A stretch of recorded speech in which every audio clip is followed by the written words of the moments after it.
This is breaking news. Programs to protect students' well-being and their opportunity to succeed.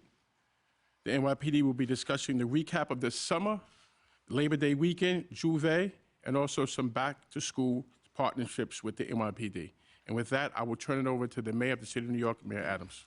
Thank you. Thanks so much, Phil, Deputy Mayor Banks. And I really want to thank our school chancellor, David Banks, and our police commissioner, Eddie Caban. You have heard me state over and over again, if you don't educate, you will incarcerate. And the numbers bear that out. 80% of the men and women on Rikers Island of my last check don't have a high school diploma or an equivalency diploma. And some of them are there because I always state is the betrayal of our educational system that has a downstream mindset. Anytime you have a system where 30 to 40% of those who are incarcerated are experiencing learning disabilities like dyslexia, we create a pathway for imprisonment and not a pathway for careers. And that's why we are all here together. One of the first things we did was to create a relationship between our police department and the Department of Education. Chancellor Banks and the former police commissioner, Keyshawn Sewell, ensured that the commanders had regular meetings and check-ins with the principals of schools and superintendents. That developed an amazing relationship, and it's not lost on me that we have not had one shooting on school property or inside a school building. As we have witnessed mass shootings and shootings across the country inside schools buildings, we have not had a shooting in a school building in the city of New York, and I think it has a lot to do with that collaboration. But we've always talked about our upstream approach, and Chancellor Banks will go into some of the upstream approaches that we are implementing, not only last year, but during this school year, and the development of the full personhood of our children on several different levels. He gave me a briefing this morning, and I'm excited as we start the new school year. With all the challenges that we are facing, it is clear to us that we are ready to accept those challenges. If you start a school year hoping everything is going to be smooth without any bumps in the road, you're setting yourself up for disappointment. We must adjust to those bumps, pivot and shift, and make sure that we can create a safe environment where we can educate our children and have a productive year in school. We can't fail our school. It produces negative effects down the line, and something that we're going to continue to fight to move our children in the right direction. New York City school children deserve to learn, just to be kids. School should be fun, enjoyable. They should be excited about meeting their friends and introducing themselves to new friends. And when the first day of school is just around the corner, I want to be clear that we are creating a school system where every child can not just survive, but the child could thrive. When we invest upstream, our children will invest in the city's future. And since day one, this administration has believed that, and we will continue to lean into that. I was extremely proud when the Chancellor instituted universal dyslexia screening program. Look at the numbers. Over 500,000 students have gone through a level of some form of screening. And when you identify those 1,500 approximately that were indicators that we need to drill down on, we were catching them upstream to give them the services that they deserve. No child should go through what I went through waiting into college before identifying that I had a learning disability. We need to stop the pipeline, and that is what this chancellor is committed to do in partnership with our police commissioner.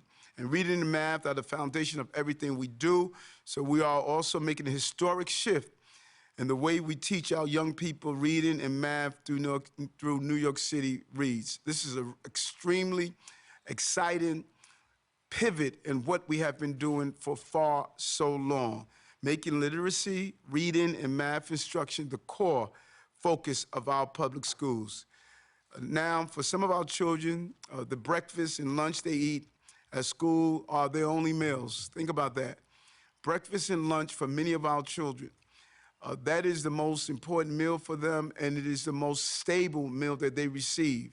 We are taking a giant step forward to making sure our students have access to healthy, nutritious meals that are culturally appropriate is vital to keeping our young people and New Yorkers in school. I don't think there's ever been a student in the history of the New York City public school system that did not say that the school meals are terrible.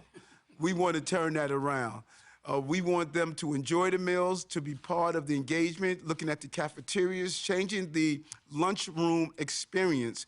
And I was really impressed this morning during the briefing when Chancellor Banks talked about how he sat down with students and had lunch with them, engaged in not academic, but engaged in just everyday conversation. And he encouraged the principals that we had this morning to do the same. We want to make sure that every student who graduates from a New York City school will have a clear pathway to the future. That is why we are leading the way with programs like Summer Youth Program, Summer Rising Program, and Future Ready New York City Program. We also want to make sure that recreation is solid and safe with our Saturday Night Lights program is helping keep them in a safe space and using existing school buildings to do so. Our schools are important. And we are clear that every zip code, every block, every neighborhood, every child should have an opportunity, regardless of their background, regardless of the language they speak, regardless of what culture they have. And we know the challenge we're facing this year in particular. We're dealing with thousands of students that are part of the migrant and asylum seekers. The Chancellor did not sit back and wait.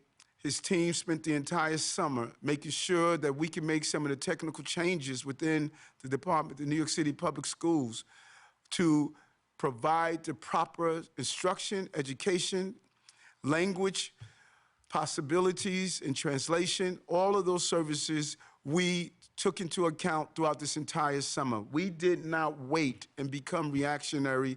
We spent the summer being proactive, and the results will speak for itself. So again, thank you, Deputy Mayor Banks, and I look forward to engaging in a lively briefing with the press and with the community. Thank you very much. Thank you, Mr. Mayor. Next, we're going to hear from the Chancellor of the Department of Education. And so, Dave, welcome. I think that you're going to be talking a little bit about technology, right, to increase the security in our schools, and also about students' well-being. I know that the school year is about to open up. It was the worst time of the year for me. All right, that particular time is I had to go back to school, but I know that's a big deal for the Department of Education. So, you know, shoot, tell us about it. I loved getting ready for the school year. I loved as the school year opened up. No, as kids come off the summer, there's always a certain level of angst as everyone comes off the summer, and that's a level of angst for kids as well as their families. But it is the beginning of the end of the summer and then the beginning of the fall season. And we are ready. I'm really excited to be in this position as Chancellor. Thank you, Mr. Mayor, again, for your belief in me to be the leader of the New York City public school system, the largest school system in the nation. It has been a real honor for me to serve in this role. And I think the best days for our school system are absolutely in front of us. I'm filled with a level of excitement. But I will tell you that, you know, the parents send their kids and they expect two things in particular. One, their child is going to be safe, and that secondly, their child is going to learn to read, because reading is the gateway then for all the other subject areas, including math and science. If you don't learn to read, it's very difficult for you to achieve a level of success in any of the other core subject areas as well. And next week, we'll be having a press conference together with my entire senior leadership team right before we open our schools, where we're going to delve into all of these issues. We're getting prepared to open up the school year. But today I really wanted to talk a little bit about safety and our safety preparedness for all of our schools. I'm so thrilled the partnership that I have with the NYPD and the police commissioner, from Police Commissioner Keyshawn Sewell to now Police Commissioner Caban. Commissioner Caban and I speak on a regular basis. And that was not always the case in prior administrations. police department and New York City Public Schools oftentimes operated in silos, both trying to do good work. But we recognize in this administration, as the mayor has said from the beginning, the alignment of our values and our efforts, you optimize the work when you're working together. And so Commissioner Cabana and I speak on a regular basis. In fact, just yesterday, the commissioner hosted my entire senior leadership team for a 2-hour tour at the New York City Police Academy's training center, which if you have never visited, we should create a moment for them to see it. It is an amazing facility, and it is a world-class, gold standard operation for how you prepare New York City police officers. And in fact, it has served as an inspiration for me to create a similar type of facility for New York City Public Schools. We do not have one particular facility where we train all of our teachers and our paras and all of our school aides and all of our workers. We train them over a wide range of facilities. And so that facility serves as an inspiration. That's the reason we did the visit yesterday. We have members with us from the School Construction Authority as well. But the highlight of the visit for me was as we went into several different rooms and we met the recruits who are coming on the NYPD, who are getting ready to come on with the new class of school safety agents. And I asked a simple question: how many of you are actually graduates of the New York City Public Schools? And I'd say in each room I went to, well over 90% of the hands that went up. And I just looked at our team and I said, these are our kids. These are our kids. These are the folks that we work with in 3rd grade, 8th grade, 10th grade, who eventually, when we say these are our kids, really represent our future, and to see them now moving into these kinds of positions is really important, and it was inspiring for me to see that.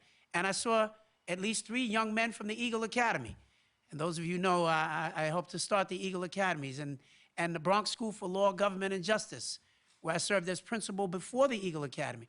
And to see some of my students from those schools in these programs now getting ready to come out and provide safety for all of the residents of New York City was really, really just a highlight for me. So, Commissioner, I want to thank you for hosting us, for being there with us yesterday, and the work that we're going to do together. The mayor had set out very early on that he wanted a deeper level of communication between our school principals and the NYPD.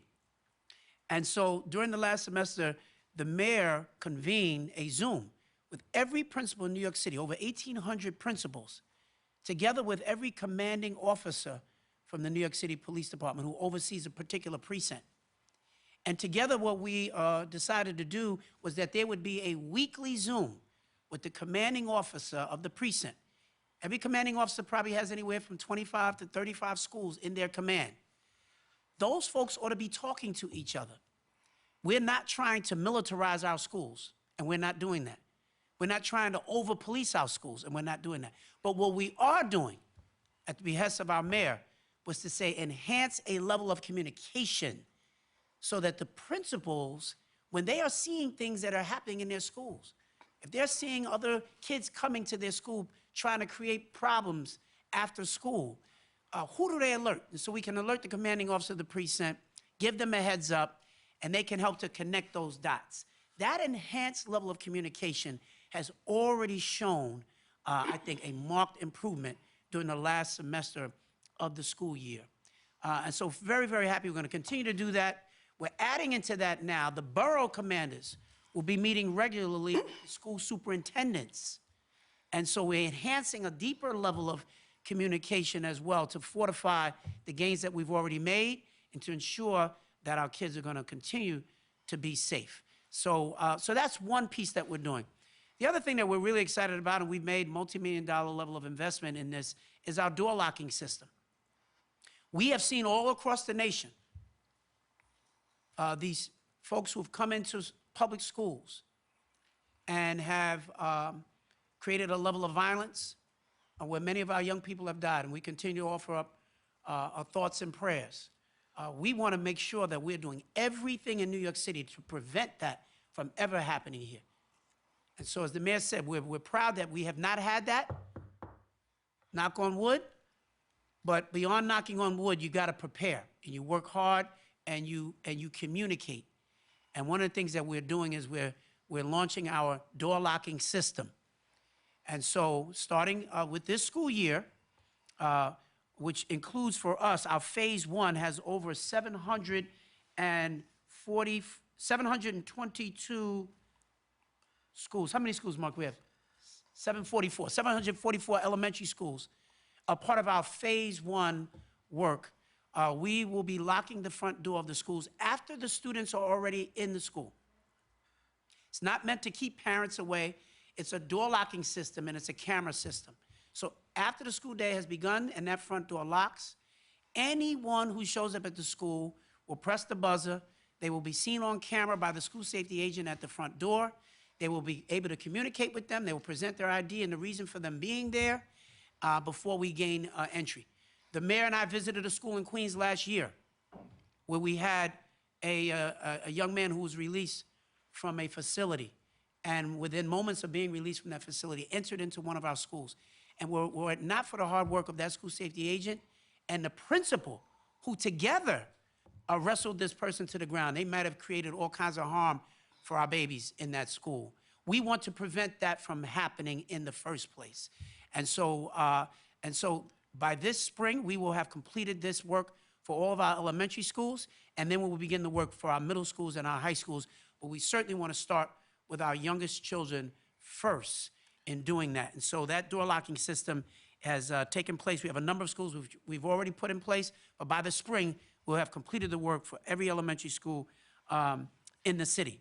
But we also recognize that it's not just the work of the NYPD that guarantees the safety of our kids or our school safety agents. They all play a role.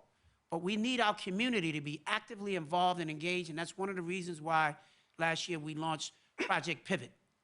So Project Pivot is now going from 144 schools from last year to 250 schools this year. And these are schools that are in some of our highest need areas where we've seen the greatest uptick in violence, and we've gotten community-based organization members. These are the folks who grew up in these communities, they know the communities, they know all the folks in the community to be involved, and we've given them contracts to work with us in our schools. And the work that they're doing is a wide range, from tutoring to taking kids on trips to providing safe passage to and from schools. Because last year, we were disturbed to see the uptick in the amount of weapons that have been brought to our schools. But kids were not bringing these weapons to school to do damage to their classmates. They've told us over and over these weapons have been used to make sure that they can protect themselves to and from school. But we don't want kids to have to bring weapons at all. We want them to feel safe at all times. The Project Pivot community-based members are helping us to do that. And so we're very excited about that, our ability to expand on that work, to take a deeper dive on that work. We continue to learn each and every day in this work that we're doing. And then finally, I would just say, as the mayor talks about the prevention, the mindful breathing work that we're doing. Many of our schools had already started that work because they understood the importance. Helping a young person understand how to center themselves is critically important. It's not just who's coming to break up the fight or what disciplinary action will take place afterwards, but helping kids to develop the skills and ability inherently to know how to calm themselves down in the face of challenge and turmoil and sometimes confrontation. And so we are working this year to ensure that every school in the city is going to have at least 2 to 4 minutes of mindful breathing for all of our students. It's not just a nice, cute thing to do. It is a lifelong skill that we want to see our schools get better at and develop over a period of time so that when they are faced with any level of trauma, they know how to take a deep breath and try to make better choices before they just react. And we feel very good about helping our schools to be able to do that. So there are a host of things that we're doing. We'll talk more next week at the press conference that we'll do together with our entire senior leadership team. But we're really excited about the work for this school year.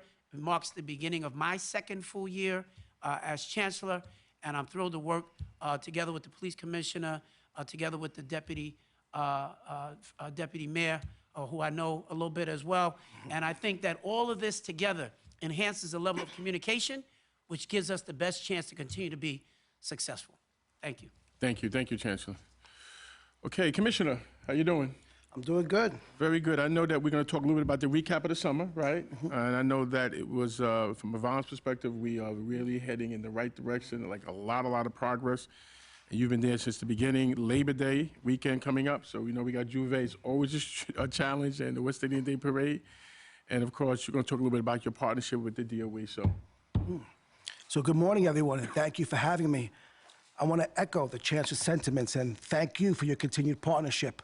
It's truly remarkable what we're doing right now, David. Appreciate everything you've done and what your team has done.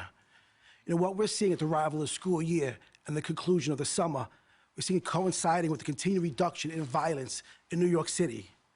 Since our summer deployment plan went into place at the beginning of May, shooting incidents across the 5 boroughs are down 26%, which means there were 135 fewer shootings compared to the same period last summer.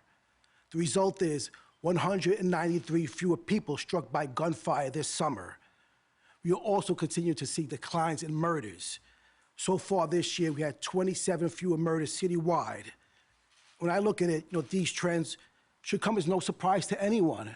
Your NYPD officers are out there day and night, going toward danger, holding those willing to pull triggers accountable.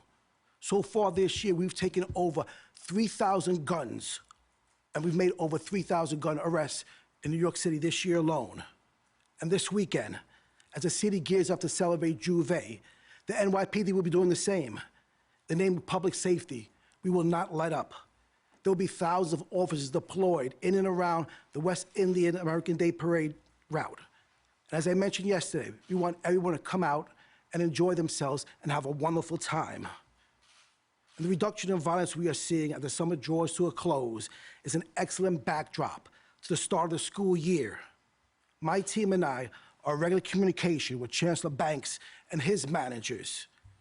This coordination continues throughout our organizations between my commanding officers, his school principals. We share information about corridors that have historically presented challenges, and we're going to be out there to ensure that there are no issues. We also discuss congregation points where kids like to hang out, and we will have a strong presence in those places as well, from our patrol officers to our youth coordination officers, our school safety agents, and of course, our school crossing guards. We have a big, dedicated team looking out for our kids. We will also have increased presence in the transit system, keeping watch over our students as they travel to and from school. The NYPD is also paying close attention to crimes involving kids. We will look to see if there's a nexus between larger crime patterns, a connection of acts of domestic violence, or even truancy at school. At the end of the day, the goal is always to protect our children, create an environment where they can learn in safety and peace. And to that end, I want to express my gratitude and respect for our school safety agents. They are our everyday heroes doing the important work. In the schoolyards, in the corners, they are building trust, cultivating relationships, and easing tensions before things escalate. And as always, technology is key for everything we do, which is why we are working on creating a tip line that will allow folks to share information that we should be aware of regarding schools and the kids. It is being built out and will be up and running this fall. And also, our school safety division is also launching a command center in the coming months. It will be an information hub that coordinates all the resources dedicated to the safety of our schools. All in all, as the school year kicks off, we feel very good about the comprehensive plan that we have in place to ensure the protection of New York City's most precious gifts, our children. Thank you very much, Deputy Mayor. One final point I do want to add, Deputy Mayor, if you don't mind. Just point of information. Prior to the pandemic, we had 5,063 school safety agents. When we came in as this administration, we were down about 2,000 agents over the course of the pandemic. We have cut that number in half. So we're up to about 4,100 agents now, with another 250 that are going into the next class in October. So we're continuing to boost the ranks, if you will. And for those of you, some of you know that I used to be a school safety agent. I worked at Claire Barton High School in Brooklyn prior to becoming a teacher, probably the first chancellor in history that was a school safety agent. And it was a point of great pride for me, and I understand the great work that they do, and that they are an essential component to the